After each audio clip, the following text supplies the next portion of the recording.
Well,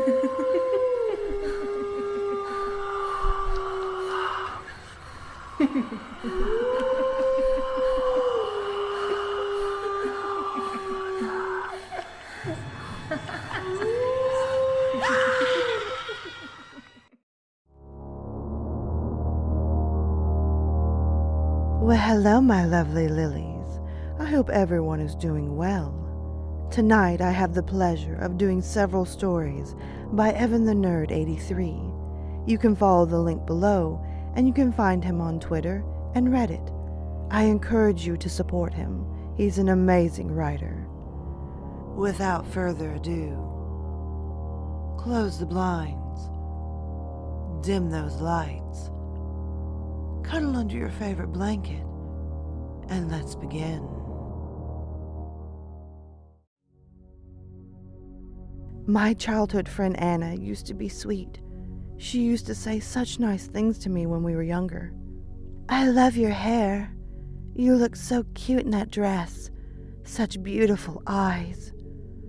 Then the compliments began to slowly disappear once I entered puberty. Suddenly, she would tell me such nasty things as I lay in bed at night. You'll bleed to death next period, she whispered. You look like a pig.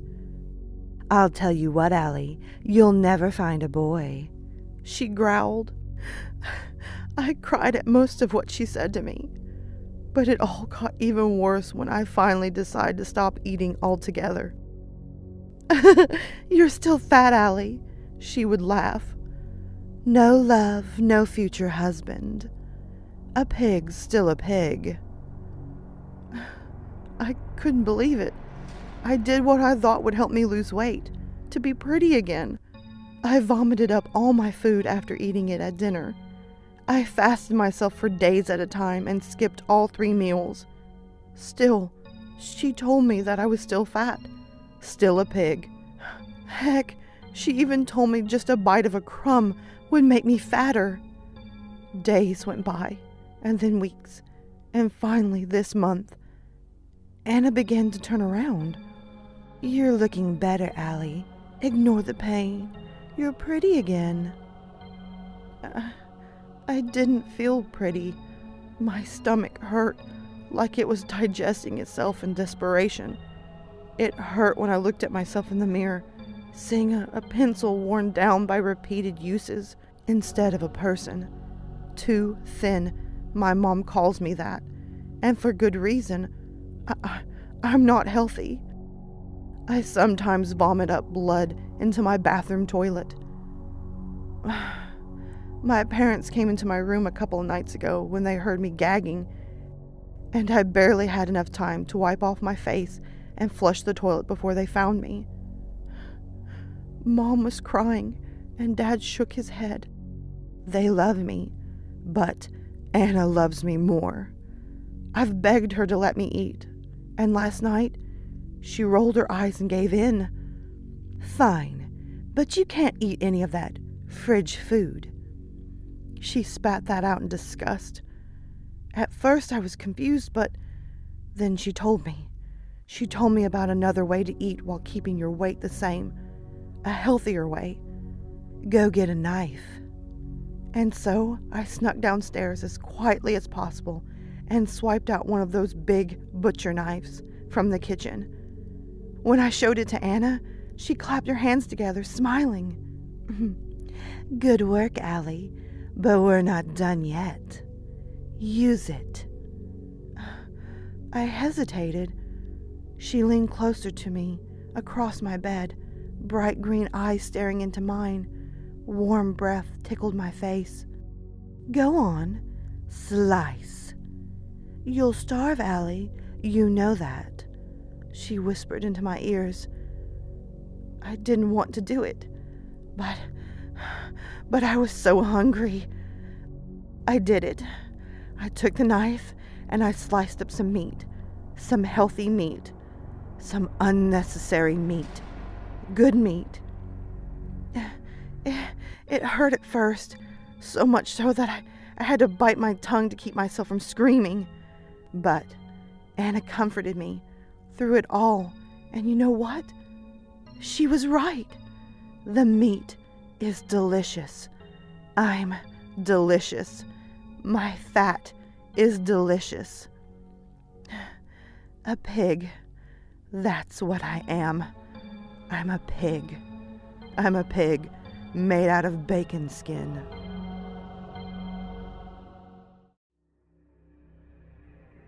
She hasn't stopped. Her rocking chair is still going, tilting back and forth. Oh, God, the creaking. I can hear it through the walls. I'd take the axe and smash the darn thing to pieces, but I know that it won't work. It didn't work with her.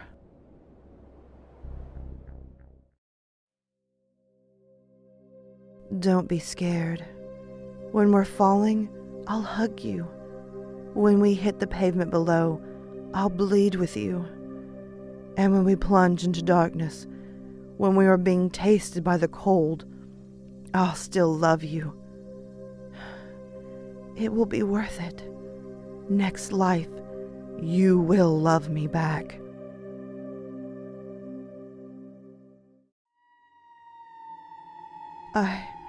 I must have been staring too long, because she broke apart. Her bottom jaw cracked. The sickening crunch resonated throughout the room. It slowly dropped from her head, hovering only a few inches below it. Her eyes widened in shock. "Honey?" Despite her injury, the sound of her voice was completely unchanged. What's wrong?" As she reached for my shoulder, her fingers came loose. Their tips were first, clearly severed at their joint. Right through veins, right through bones. I expected blood to come rushing out and all over the floor, but it never did. It had already froze. And I could see everything. I screamed for help. In my morphine-induced haze, it never occurred to me that all I had to do was blink.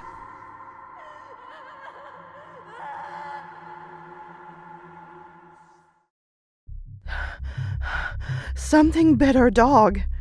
We didn't exactly catch what. He had bolted out the front door before my sister could slip the leash over his head, and ran under the porch. A second later, I heard him yelp. It took me a moment to wrangle him. He was whimpering, and his right leg was bleeding badly. A chunk of his thigh had been ripped apart. But that's not the weird part. All sorts of things will hold up down there. It's dark and cold, perfect for snakes and rabid dogs. Bites are inevitable. When we took him to the vet, Mom and Dad were pulled into the hallway. I could hear them whisper and gasp and ask questions that were ignored. Turns out, it wasn't a rabid dog that had bitten him, or a snake, but a human. They had to put him down.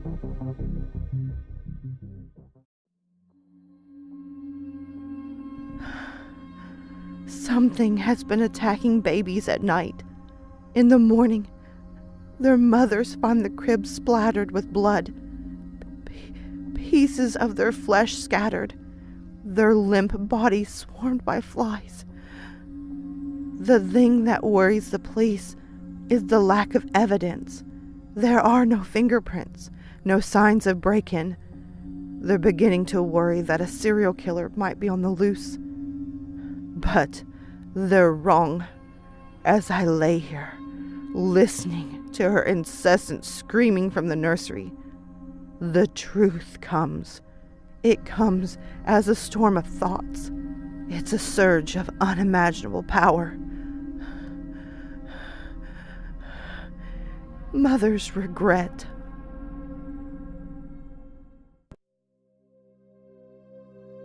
It was appealing.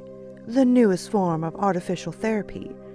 The most advanced holographic intelligence in the world. The test subject was named Francis.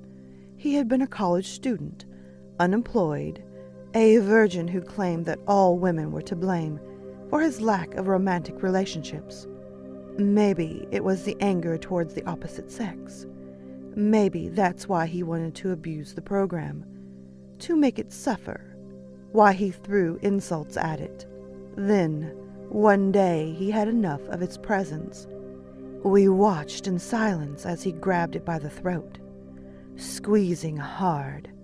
It tried to fight back, but he was bigger. In the end, his weight became his greatest advantage, and the hologram's worst nightmare.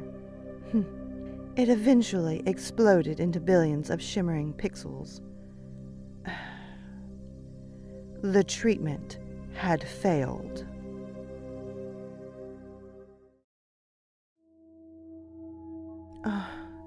Something was wrong with the cat. Its fur started off a light brown, but had been getting darker and darker every night. Its owner paid the vet a visit. He didn't have a clue. That very same day, when they had finished eating dinner, she retrieved the flashlight from the supply closet, just in case. At midnight, she was awakened by the creaking of wood. Something meowed and darted across the room. The flashlight went on, but there was nothing in the corner. Just a disappearing shadow.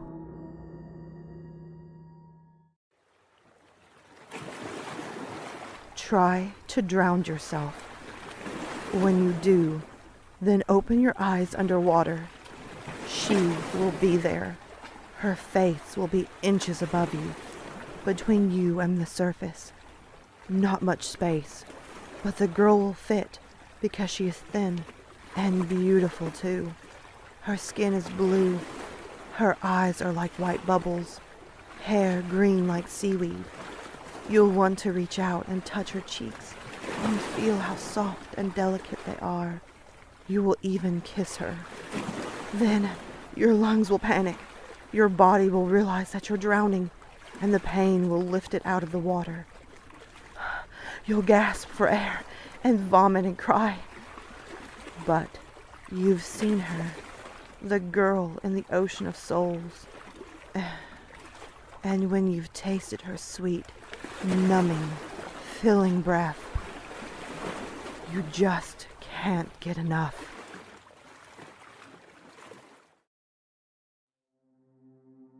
A figure standing on the roof, a cheerleading outfit, subtle movement from gently whipping hair. All these things catch your attention. When you look up, you can see more. Her arms stretched out wide, her head pointing down, the tips of her feet teasing the edge. Curious, you stop and stare at the odd visage that has just appeared out of thin air. The ghostly apparition swaying in accordance to the wind. It takes your mind a few seconds to realize what is coming. It screams and begs for help, selfishly calling your muscles into action, but they are in no mood to follow instructions. It's too early. Let them sleep. You can only watch, entranced by the beauty of this ghost, an audience to her final moments, giving her a reason, validation.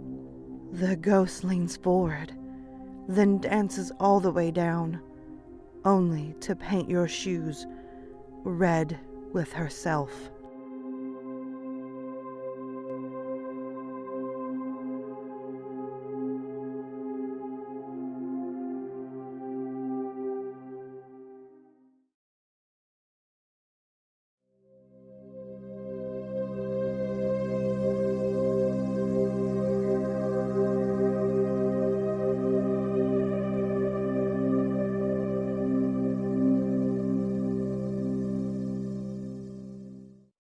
Alright, my lovely lilies, thank you so much for watching the new video.